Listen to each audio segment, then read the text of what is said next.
Greetings, everyone. Thank you for joining us today for another episode of Memories of Plymouth. We've been doing the memories for 6 years now. This is the last one in 2022. It's been our goal from the very beginning to be able to capture and then preserve memories. So as the people we interview have come forward, sometimes we have to pull them to get them in here. They talk about their memories, their stories. So I hope you enjoy our guest today. To my immediate left is Danielle Paquette Horn, daughter of, and then a little bit farther away from me, I'm not sure I'm going to be able to hold your hand and shake your hand, sure you can. Annie. Hi. This is Anatole John Paquette Jr. Did I mess up? Joseph. Oh, it's close. It was J. It's close. It's close. It's close. Yeah. So over the next hour, you may know him better as Annie and the Orphans. It's about time to bring up the man himself, Mr. Anatole Annie Paquette. Woo! Come on, hands for Annie. Come on now. And yet we want to say, what was your life growing up? How did you start a band? Yet at the same time, bring your family into us if you can, your occupations. So I'm going to say let's begin. Are you ready for this? I'm ready. Our layout today is going to be a little bit different. I'm going to sit back. It's going to be really enjoyable for me. And Danielle's going to take over in a bit. Are you ready to go to introduce yourself to our audience? Sure. Thank you for having us. You're welcome. So my name is Danielle Paquette Horn, and my father is Anatole, also known as Annie. And so, Dad, tell us a little bit about where you first started. Tell us where you were born. I was born in Laconia, New Hampshire, at Laconia Hospital. And what year was that? 1948. Great. So if we do your homework, you know how old he is. Right, exactly. How did you get the nickname of Annie? My younger brother Tom gave that name to me, but my real name is Anatole, and that was my dad's name. And nobody knew anybody by Anatole, and he was born in Canada and came down here to the States and became a U.S. citizen. And I happened to be the third child. Third child of our family there. Yeah. So I had an older brother and an older sister, and a younger brother and a younger sister. And my father's name was Anatole, like I said, and it kind of hooked on everybody else because Annie was just as questionable as Anatole. So, Yeah. Did you take any ribbing as a child with the name Annie? No, not really. Mm-hmm. No. Good. So before we go on any further, I think we should tell the audience a little bit about what you've been living with recently, which is your Parkinson's disease. Okay. Well, 8 years ago, I was diagnosed with Parkinson's disease. Mm-hmm. And it has it's affected my speech, which you'll see today. And I've had a lot of good help medically to get through this thing. But I've been able to continue my rock and roll band. I was formerly in the sign business for 50 years for myself. I was had a business in Meredith, always called Paquette Signs. And I just retired from that for 50 years and sold the business, sold the building. And I have been playing music, but it's coming to a slow end. But it's been very exciting for me to do this.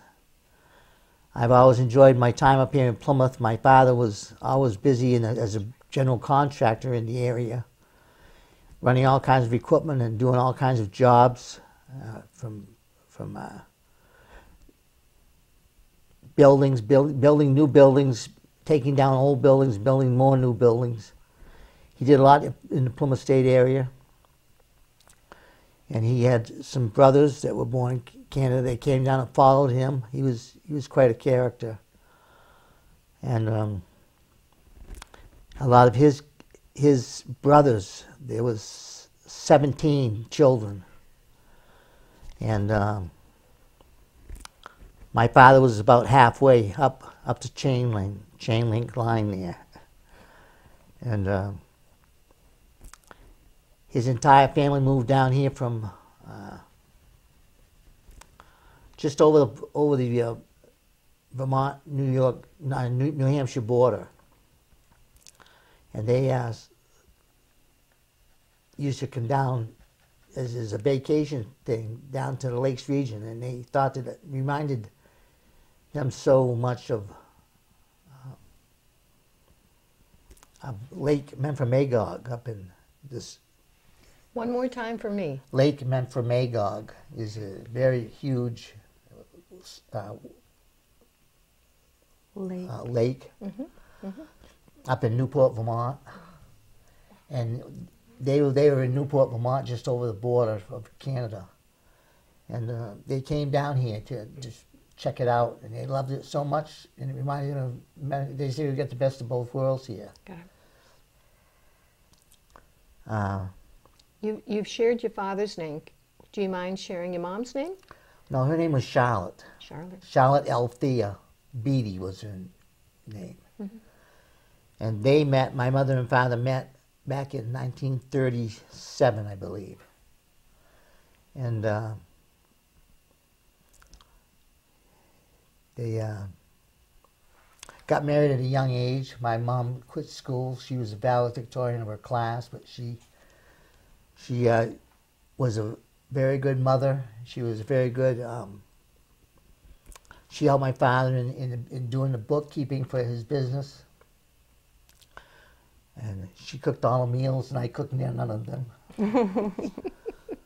But my father played the violin, and we would go to the grandparents' folks' house in Ashland. They ended up buying a place in Ashland. And on Sunday, that would be the meeting place for us all the cousins and aunts and uncles would all come there, and they would all pull out the guitars, or they'd play piano. The girls would play the piano, and So is that where you got your musical talent from? yeah, I think so. You know, I never had any lessons, but I was a drummer for all these years, and then I came out front and would front the band and do it from there. So I would get another guy to be the drummer. But when I was a kid, my father would take his violin out every Sunday after dinner, and that's when it was on Sunday afternoons. Nothing was open. All the stores were open on a Sunday, and that was the time for everybody to go to church and visit the family and get caught up on things. And I think it was illegal to have your stores open on Sundays. It wasn't that they just didn't. I think there was a law that we have. Can you remember that? No one Yes. could open their stores on Sundays way back when. that's right, yeah. Amazing. You couldn't buy beer. You couldn't buy beer. You couldn't on Sundays anyways. But it was a good way to bring family together for a day. We'd have to go to church, and after church we'd change our clothes into our play clothes, and maybe we'd get a trip up to Ashland, to Plymouth, to get with some of our other cousins. We counted them one time. We had over 40 cousins, and we it took quite a few visits to understand who's who. And I remember things like my grandmother's food was exceptional. Everybody always talks about her food. She had a big pantry. She cooked all of her pies and pastries and breads. It was really quite a thing. My grandfather's name was Bellony, Bellonie, and he was a general carpenter, and he was a farmer. He raised cattle. They had horses. They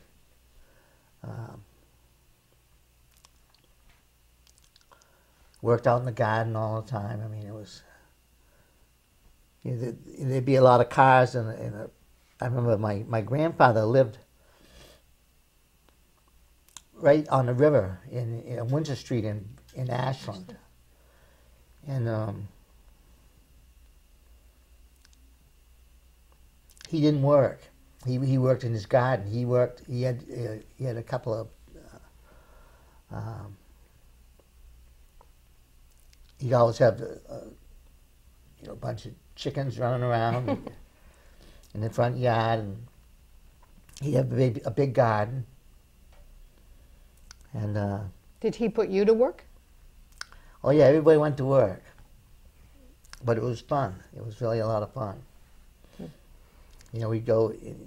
He made his own wine, and he had a big barrel, you know, in a cellar. And after dinner, the grown-ups would all want to have a glass of wine. And so whoever was the host that day, you know, it might be one of my other uncles or my father, but the children would hang around the living room. They had a little room, which was really a big living room, but a small pantry, you know, added to it. And we just couldn't wait to get in and eat the candies and the things that my grandmother made. And I remember times when we would be there in the afternoon and everybody had finished their dinner, and we would, you know, we'd be assigned locations where we'd have to go pick up the dishes, and who, you know, some of us would wash the dishes, some of us would dry them, and I mean, you'd be putting things in envelopes, not envelopes, but I mean bags, and you know, for, you know, putting them in the freezer or whatever. Yeah. And there was all kinds of events all the time. It was never a dull moment. It sounds like a very close-knit family. It is, yeah, it is. Yeah, and large. We don't see that often anymore, do we? Our numbers of siblings, children are getting smaller and smaller. Yeah. Yeah, all of the Paquettes that were the next generation from me are all gone now. Wow. I have 2 brothers and 2 sisters here still going, and I have a lot of cousins that my age is still going. You have 2 children. 2 children from my first marriage. Yeah. But And we have one of them here. I have one of them, Danielle, is a registered nurse, and she's very qualified. She's in the, what do you call that business here? I work at Pennybaker Hospice and Home Health here in Plymouth. Right. And where are you located? On 101 Boulder Point Drive. And yet I visit you. If I have a question for her, I'll go down where? Yes, we go to the senior center. I'm there every Monday. We have a program called Ask a Pennybaker Nurse. And so I show up every Monday at 11 o'clock for the congregate meal. And I'm there to answer any medical questions and to take vital signs and talk to people about our programs. Thank you for doing that. Yeah. And you have another daughter? I have another daughter, the oldest one. She, her name is Bellany, after my grandfather. Yes. Yes. Belonie. And she is she works in Portland, Maine, at the jet port. And she is the manager of a little newsstand type of place where you know, waiting for your jet to, you know, to pull in. Your plane's gonna leave or whatever. You know, they have a little snack bar there, and and candies and, you know, just things to munch on. You know, magazines, and they sell coffee. You know, so she's been doing that many years, and her husband is an excellent carpenter. He's just retiring himself, but he's been a wonderful, very quality-minded carpentry. You know, they live over by the coast of Maine in Kennebunk area, and they're always working on these $2 million, mansions right on the ocean, and he does quite a job to that. So he's quite busy. Good, good, good. And we have your wife here today. My wife Maddie, my beautiful wife, is here with me. She's waving to us. Maddie, wave. Thank you. Maddie worked in Plymouth here, but she was a teacher. A teacher, yeah, teacher, Mm-hmm. and worked in Plymouth High School for 16 years.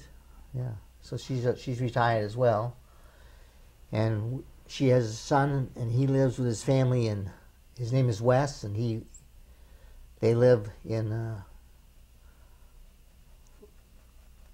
I live in Mississippi. Mississippi. Wow. And he's a sailor. He was in the military, and he moved right down there where he was stationed. And we have 2 grandchildren, Ellis and Emmy. Emmy. And his wife, Hope. Her name is Hope. So they enjoy being down there. And Maddie has her youngest child her name is Meredith, named after the town we live in. So she is also a registered nurse, and she lives in Melbourne. She lives in Melbourne, Melbourne, Florida. Yeah. And she's been very busy with this CODIV thing. You know, she's been on as a nurse, so they keep her pretty busy. Wow. So if we can put Annie and the orphans over here, dealing with occupations, what was your first occupation? Well, I don't mean mowing lawns as a kid, but officially. Would it have been the contracting job? well, I worked for my father in the summertime for 4 or 5 years out of high school. And I ran a seal coating crew, and I would, I drove a 6-wheeler truck and a trailer on it, and have a crew of 4 or 5 of us to that one crew. So I did that in the summertime, and then we started the band back in the mid-'60s. Mid-'60s. How did you start it? How did it come to be? Well, we always used to watch television on a Sunday night with our parents. And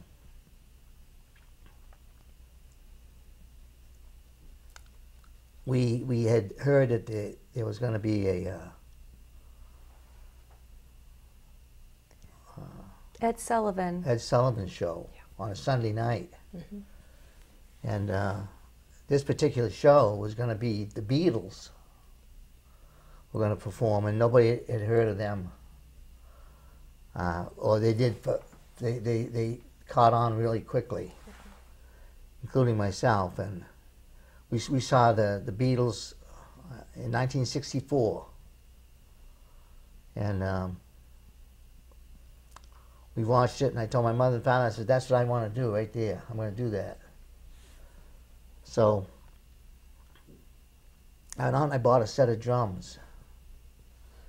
And everybody said, why did you buy it? Did you take any lessons for that? I said, no, I didn't take any lessons. I just I'm going to get a band going. And I had a couple of friends in my class who were guitar players. And we were always playing around with that. And I said, I said, I'm going to buy a set of drums, and you guys want to start a band with me? And they said, a couple of them said, sure. So, as true to our Sunday TV time, I heard through some kids down in Belmont, New Hampshire, that there was a guy, his name was Jim Corvo, and him and his father play around with their guitars. It's a father and son thing. And they're going to be on a Red Rose T talent spotlight out of Portland, Maine. And they had this on a Sunday night. And they had, I don't know if you ever remember it, but they used to have the little chimpanzee monkeys, you know, at the beginning of the show. And it was quite an entertaining thing. And I heard that this young kid, Corvo, who I had never met, but he had friends in Meredith. And I noticed that he had, you know, a guitar in his car. So found out that him and his father were going to be on that Red Rose T Talent Spotlight in Portland, Maine. I think it was channel 3 or 8, black and white TV. And we would wait for them, and when they came on, they did a duo with just all instrumentals, just a guitar and two guitars actually. And I said to my father, he's in this big recliner chair in the living room watching it with us, and I said, he says, you ought to get that guy there in your band. I said, geez, I don't even know who he is. He says, you're going to tell who he is. He's, you know, Jim Corvo. My father used to have an asphalt plant in Belmont, and my father says, I think I know that guy, the father, because he lives on Hurricane Road.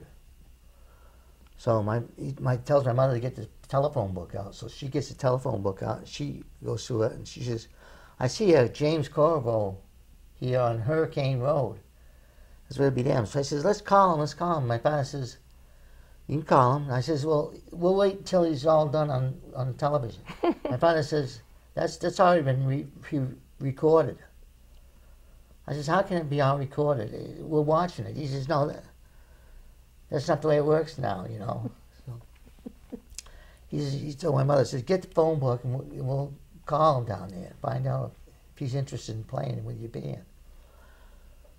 So we called, and they just got done playing it all back to them at their house. And I introduced myself, and I told him that I had a band, and he kind of perked up about that when he heard it. And he asked me a bunch of questions, and I asked him, and I says, we want to play some rock and roll. And I said, would you like to come up and rehearse with us and see if it would work? He said, yeah, damn straight, I'll be there. You know, how do I get there and all that? So we told him, and we waited out in the driveway for him when he came home that next Sunday. And, you know, we had all to go to school, but we had to wait till that next Sunday to get this in, and That was a long week. It was a long week. So these are the original members of the band. Right. Can we name them? Yeah, well, it was James Corvo was our guitar player, and Bob McNabb was my bass player. He lived in Meredith. And we had Dickie Haynes, he was in my class at Interlakes High School in Meredith. And I was a drummer.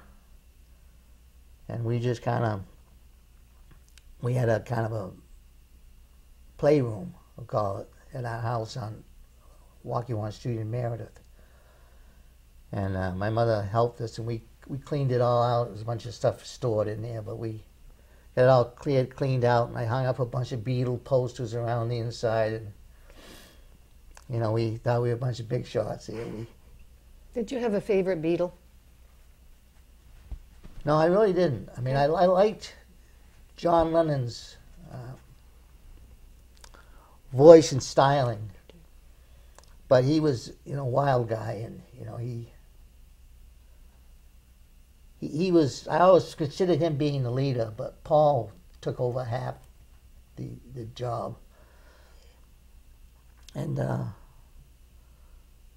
yeah, I liked him. And then it wasn't too long when my younger brother Tom got, you know, he was at all the rehearsals at the house. He became friends with, you know, all the other guys. So he came home one time with a guitar, and I said, "What are you going to do with that?" He said, "I'm going to learn how to play it. And I'm going to be one of your orphans." I said, "We don't need any more orphans right now." I mean, we fought a lot, but he became our rhythm guitar player. Wow, wow. My father was very, very supporting. And my mom was very supporting.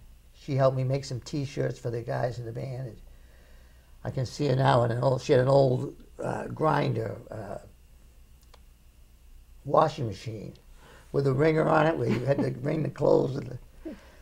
I drew up this logo with everybody's name with a magic marker on a white T-shirt.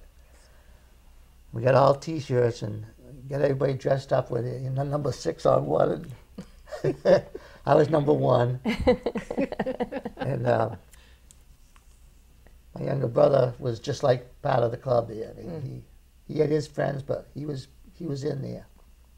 What was your first gig? Can you remember? Our first gig was technically not a valid first gig, but it was an opportunity where I had in Meredith. They had a little a vacant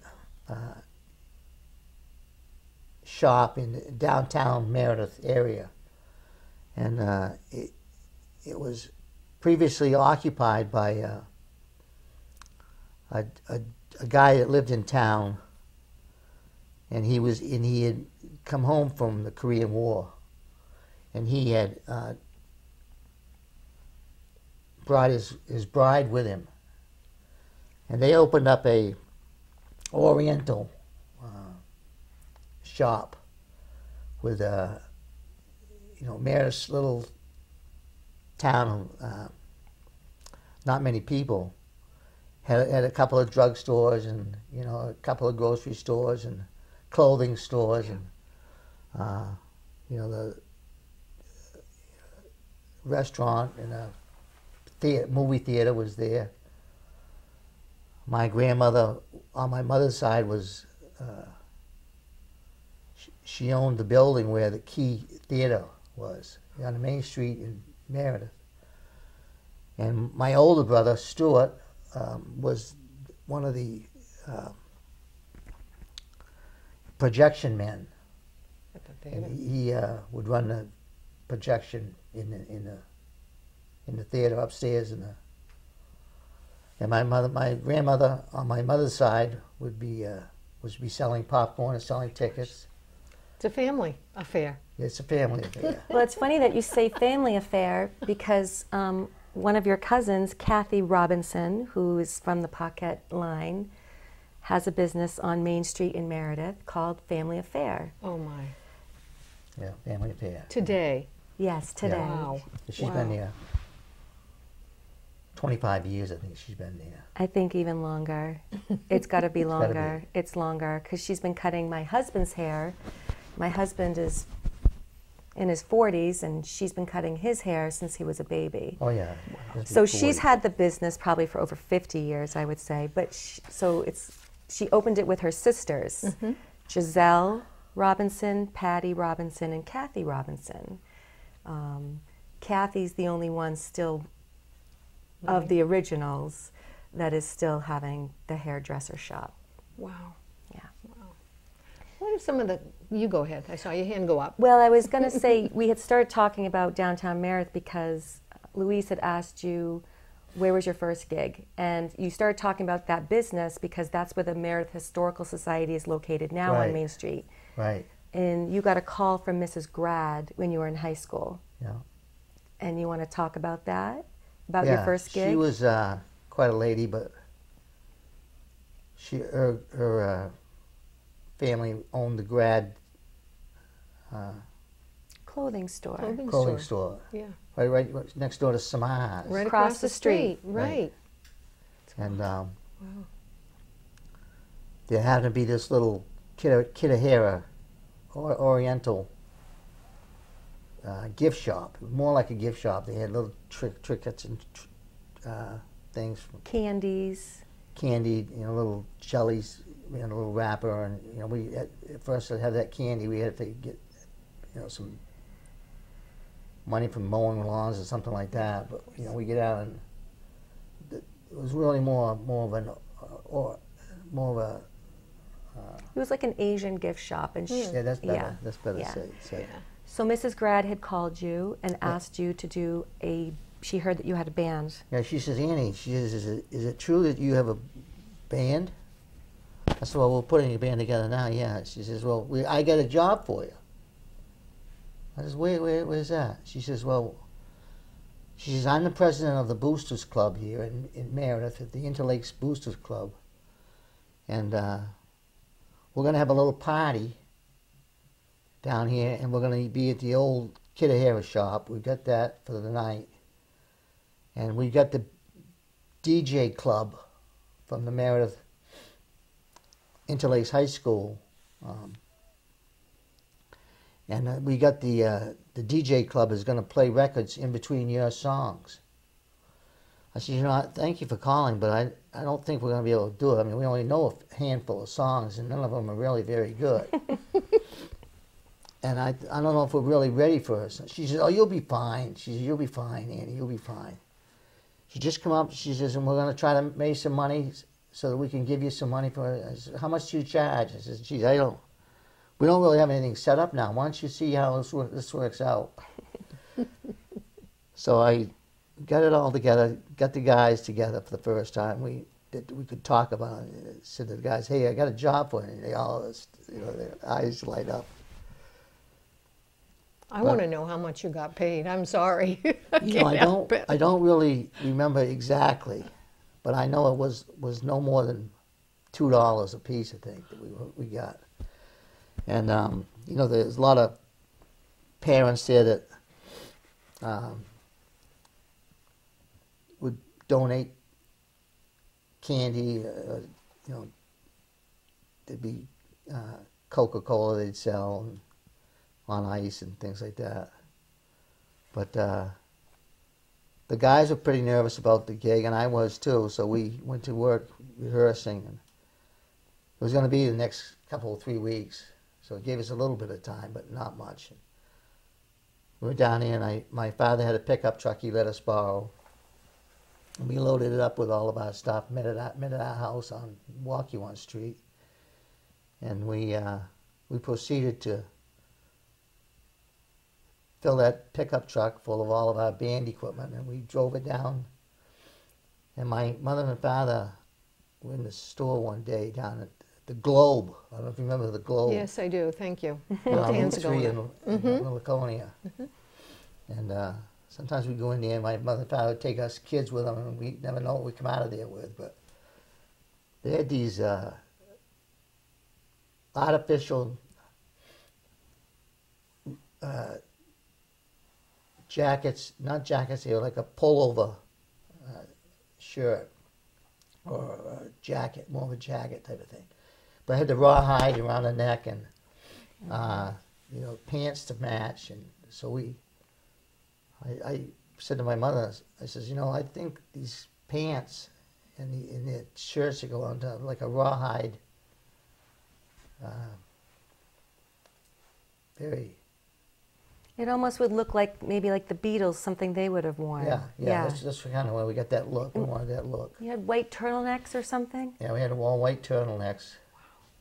I was in the one, getting be in the late fall, I guess, after the school came back into business.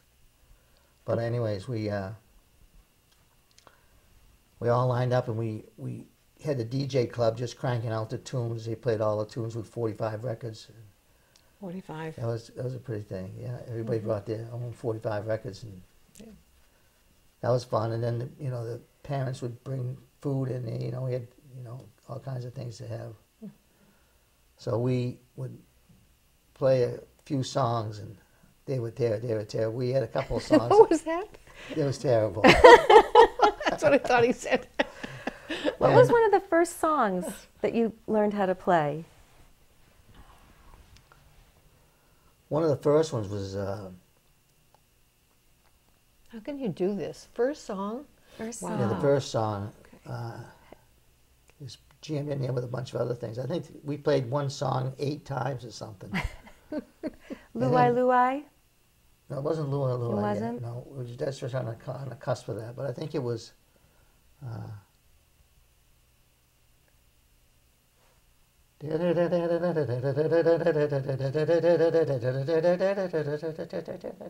We want somebody to call in right now and tell us the name of that the song. Benches, the Benches All right. did that. And it was quite a song, but didn't take long. All these guys in the band, it was four guys, three guys plus myself. And all these guys were so nervous about it. They came and they set up their equipment in front of my drums. And they all turned around and faced me. And I couldn't get them to change it. It just stuck right to the wall. So we don't forget that. I said, from now on, well, you guys are going to go in the back where you're supposed to go. Think about all the places you have played. I mean, we in Plymouth are used to having you here, thank goodness, during the summer months at the gazebo. But you. where have you played over time? I mean, how long, let's go backwards a bit. How long has your band been operating? We've been playing with the band 57 years. 58 this Going year. on 58. Wow. 58. In those years, where have you traveled to? We've traveled to, just quickly to my head, to my mind, but we've traveled to Florida. Florida. I had a brother, two brothers that lived in Florida, Oh, that's great.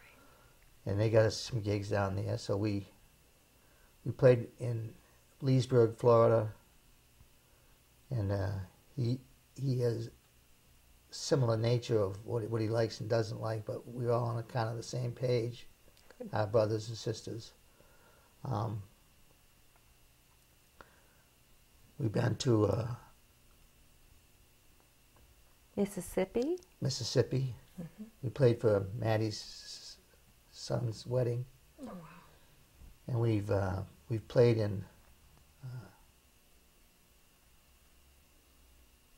Atlantic City. Atlantic City's at Trump's Taj Mahal. And we played that one. And you've been on some cruise boats, cruise Yes. ships. That's right. Many of those out of Florida. Mm-hmm. My brother Stuart had a collection of tractors. This is kind of off to the side, but he had a huge collection of farm-haul tractors. As many as up to 250 of them. And he has 6 large buildings. My brother that I'm talking about just passed away this last fall. But he asked me, he said he was going to be on television with his collection. And he was going to have people come there that came to visit this thing and see everything that he had. He had more than just the regular person would have for a collection. And several times we'd go down there and play with the band. And he would put us up there at the place. He had plenty of room, and my brothers and sisters had their children, and I had my children, and it was quite an event. But we played, locally. Probably the longest playing gig that we've had has been the Sandwich Fair in Sandwich, New Hampshire. Which is coming up next month. Right, it's coming up next month. We're playing. We'll be playing there on the 10th, which is a Sunday. Monday. It's a Monday. Monday. Thank you. Yeah. You're on my calendar. Just so good. you know, you're on my Excellent. calendar. Excellent. I'd love to see you. And, That'll probably be your last professional performance. I think so. Yeah. Oh, wow. Wow. So you're telling your audience right now, come. Yes. Come. Please come. Is it a one-show event? It's 2 shows. 2 shows? Yeah, early in the morning. No, I think it starts at 12 o'clock, so 12 to 1, and then 3 to 4. All right. Right. All right. Yeah. Rain or shine. Rain or Rain or shine, shine. so That's right. come prepared. Oh, absolutely. Absolutely. But We also Yeah. we've played the Mount Washington cruise ship out of, we started a full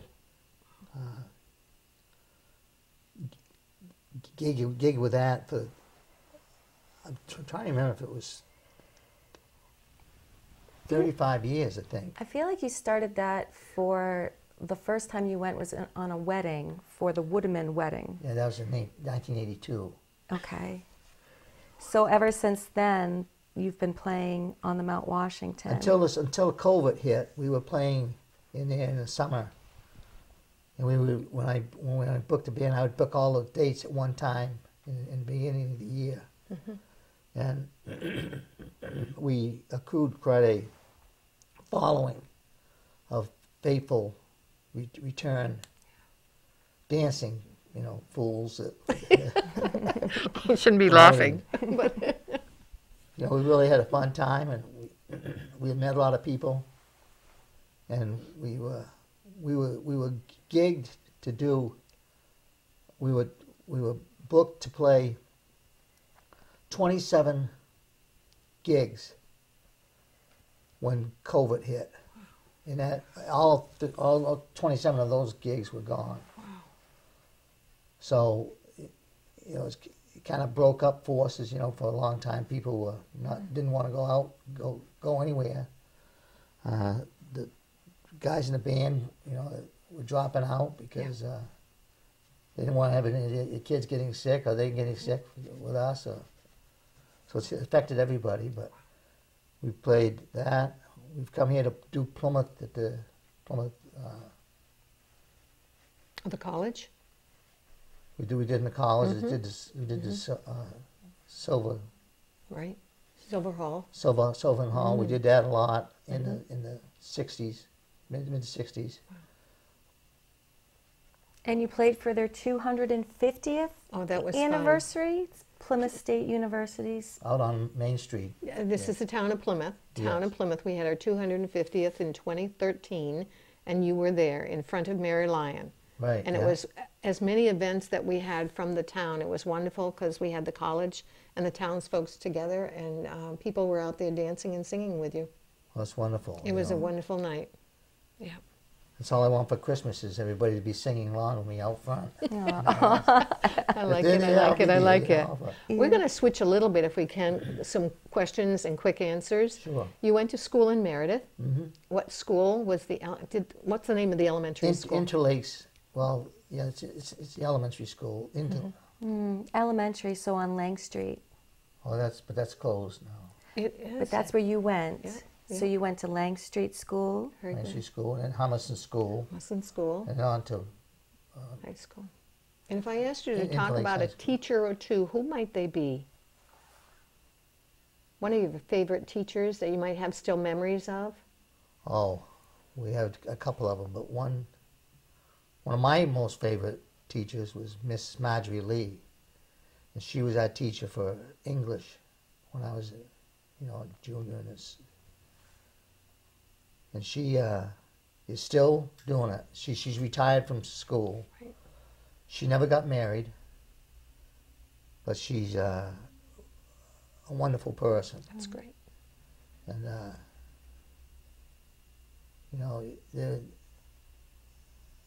she was quite a person. And she's slowing down.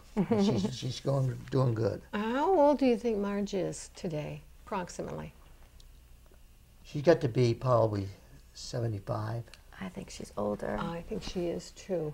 I think she's in her 90s. I think she is. Really? I think she is. Yeah. Yeah. Teaching you in all these years. And she taught me. Oh my gosh. Oh my Yeah. gosh. Bet she told you stories about your father.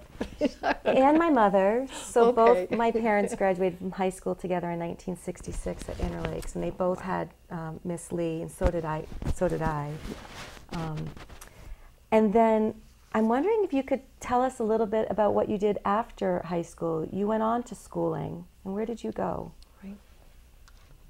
I went to art school in Boston, at Butera School of Art on Beacon Street. Yeah. And I had a class there. There was only about 75 to 80 kids going there in a 5-story brown Brown house? building. Brown house? Yeah. And I would hitchhike home to Meredith because I didn't have a car in the wintertime. I had a car, but the car was one I didn't want to drive it in the wintertime. And I parking in Boston, and just very expensive to go to school. But I came home and rehearsed with the band, or we got gigs. We used to rent the cafeteria at the Meredith High School, high school, Interlakes. The principal, I asked him one day if he would allow me to rent the cafeteria from the school for an evening. And so he agreed with me, as long as if we had to hire a cop to watch the place for the evening. And it was $2 to get in, I think. And we played inside the cafeteria. And we had to take all the tables out so people could dance, but we had to, afterwards, the band put all the tables back in there. And we woke up and knew that it wasn't very profitable, but the kids who didn't have a car or could double up. And it worked. And then I decided I was going to go to college, to art school. So I found this place in Boston. And I had some other friends that were going to school, different schools in Boston at the time, and I would get rides home with those guys. I knew some musicians from being down there, that were from Laconia or from Plymouth, and I met a lot of people, and I had to come home because I had no more money. I had to go and ask my mother and father for money. I mean, it'd be like pulling teeth. And it wasn't, it was a great experience. I had a room on the 5th floor, and I had two classmates from down here who I had never met before, but one from Pennsylvania, one from New York. And we got along good. And on a Friday afternoon, I would skip out of school down here at Butera School of Art, and I would pack my suitcase, and I would go home. And I had painted Meredith on Laconia on one side of my suitcase, and on the other side of my suitcase I lettered the words Boston. I have some pictures of that where I used to get out and hitchhike. My mother and father were afraid of me doing that. My mother particularly. My father says, he'll be all right. My mother says, I'm going to go with you. Well, she used to, when you were here in Meredith, they'd bring you out on Sunday out to 104, where 104 and 93 meet up. And they'd park in the median of the highway and wait for somebody to come by and pick them up, and she'd write down the license plate number. Oh my gosh. and then then he would get there, and then you would have to call collect, and then she would just decline the chart. Wow. So Wow. she knew that you She were. would let me leave a message. It cost 10 cents. I'm going to switch gears again. Time is getting short, but you brought a couple of artifacts, and they have stories with them. Could we look at the picture first? Yes. And we know it's difficult for the audience. Yes. This is tell us what this just is. a recent photograph. And when you asked me how long we've been playing music, I invited. We decided we were going to have a party. And Last year. Mm-hmm. And we made a list and got some help from some friends that were former Beatles, former orphans. Oh, I'd like the former Beatles too. You're famous, but not that they're famous. They're on the price book. Oh, that's funny. So I we're going to. decided I wanted to have a party, Yeah. and we ended up renting at Merrill Street, 1 Merrill Street. We rented that hall. It's belonged by Plymouth State University. Right. Mm-hmm. We rented that hall for 2 days. And we went in one day and set it all up, and went to bed. And got in the morning and opened the doors. And we had how many people? Over 200 people. And how many musicians did we have? We had 48 musicians that played with me. Over the span Over of almost. 57 years. And I gave them all one of these. Oh wow! Wow! What a And gift! it's got What a gift! they all wore a T-shirt, a black T-shirt with a logo on it. Oh my gosh! And I have This was the T-shirt, this T-shirt. and on the back, Oh, This is a great. picture of my Chevrolet car that I bring all my gear to the gig in that car. It's a So 55 Chevrolet. Each of these folks had an opportunity to get up there and sing a song. Oh yeah. Wow! Wow! What an amazing get together! it was quite an event. Wow! And because Dad has been, over the years, he's been keeping everything from every gig he's ever done. So there'll be a napkin from somebody's wedding or a matchbook, or he'll take pictures or brochures or newspaper clippings. He's been collecting all of this. And Bob McNabb, who was his original bass player and also one of his best friends, took all of this information and uploaded it onto a flash drive. So took all of his photo albums and all the memorabilia. Wow. So we have all that saved. So what we did is all the equipment, all the costumes that they've worn, we set up the lobby of Merrill Hall like a museum. And you started even from when you were in the Army, and Uncle Tom was in the Marines. So we had their uniforms because they were playing music during those times.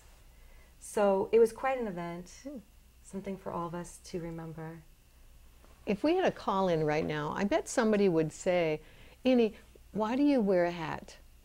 Oh. I've only seen you with a hat, I think. Yeah, I started wearing hats because I like hats. But it covers my bald head. Practical. Yeah, absolutely. You're looking good, man. And, I guess I started wearing a hat because I do like hats. My father liked hats. He always wore hats. I mean, your father wore hats. Always wore hats. Always wore hats. Yeah.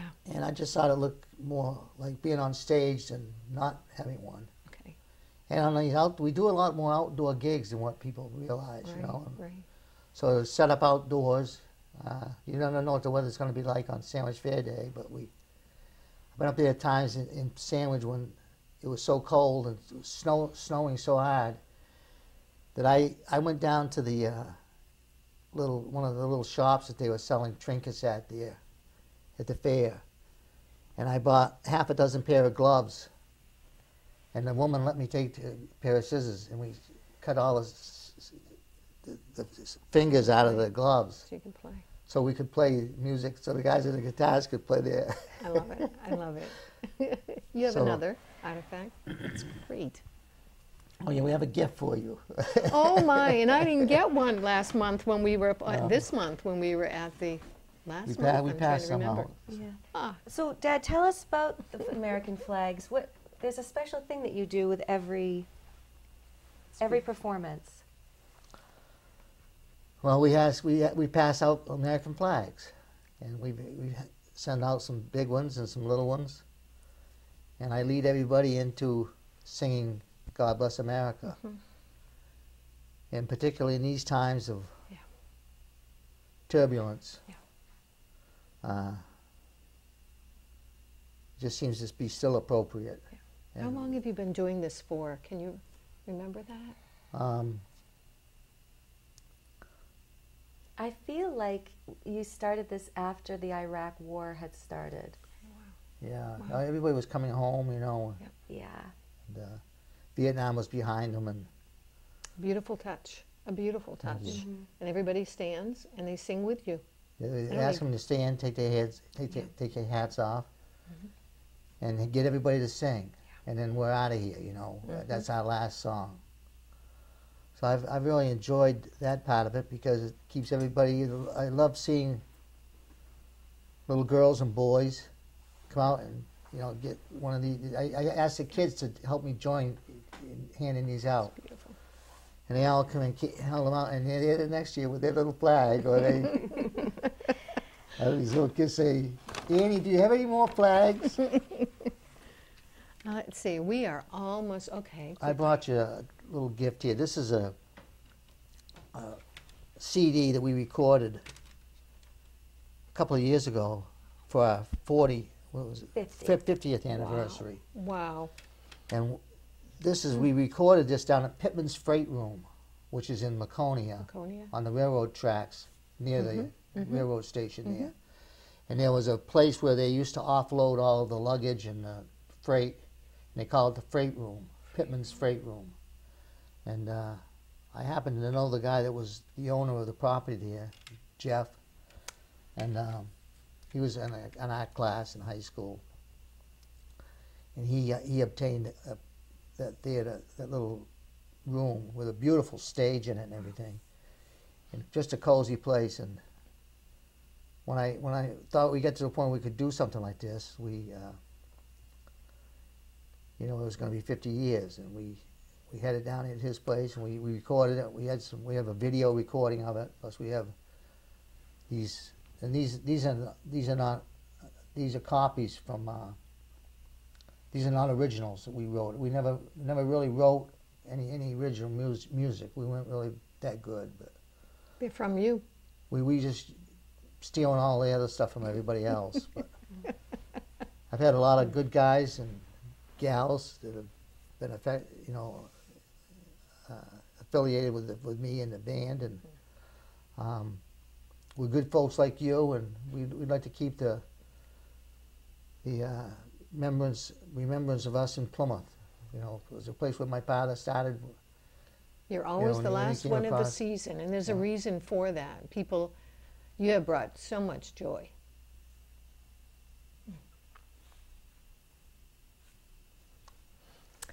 We have one question. I think it says we have no time left, but I'm going to ask this question.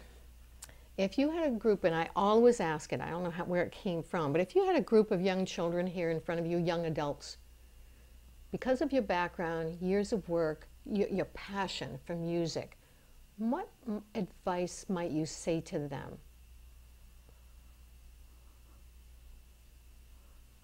I would say the best thing for anybody to do would be to find something that you enjoy doing. And it doesn't have to be work, and it doesn't have to be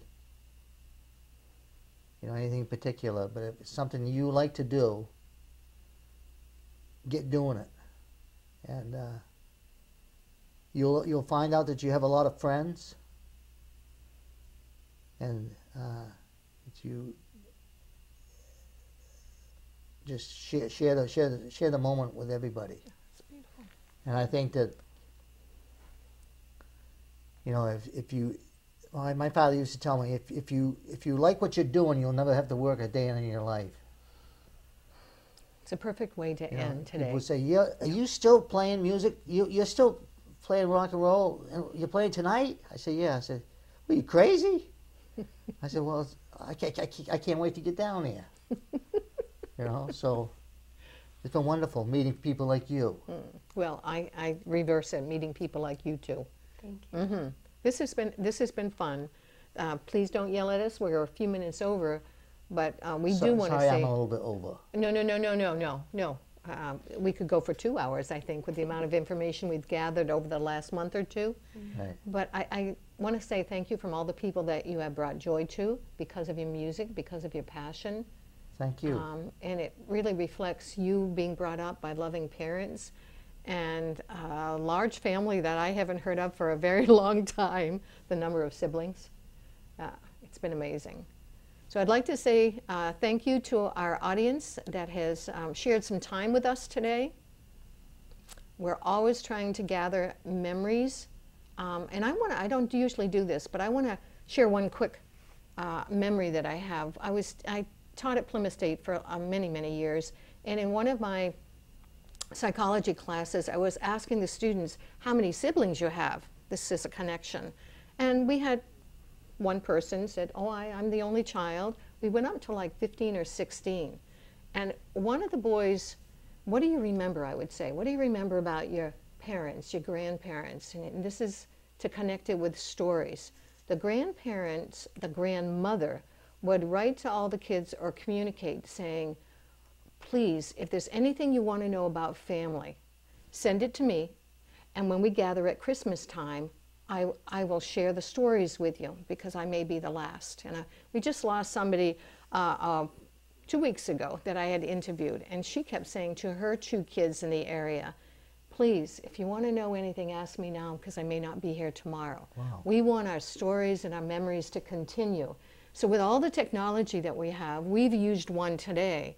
But think about taking those pictures every time we meet. I talk about pictures and writing the name, the dates, and the stories there. And at the same time, think about what we're doing now, the video. And then you'll be able to hear the voice of your parents, the voice of your grandparents, because that does fade with time. So thank you. This is our last one of the season, last episode. I really wish we could go for a couple more hours. Yeah, that would be fun. It would be we fun. enjoyed it. I enjoyed it. Oh, good. We'll see you sometime in the spring of 23. Be well, everybody. Thank you.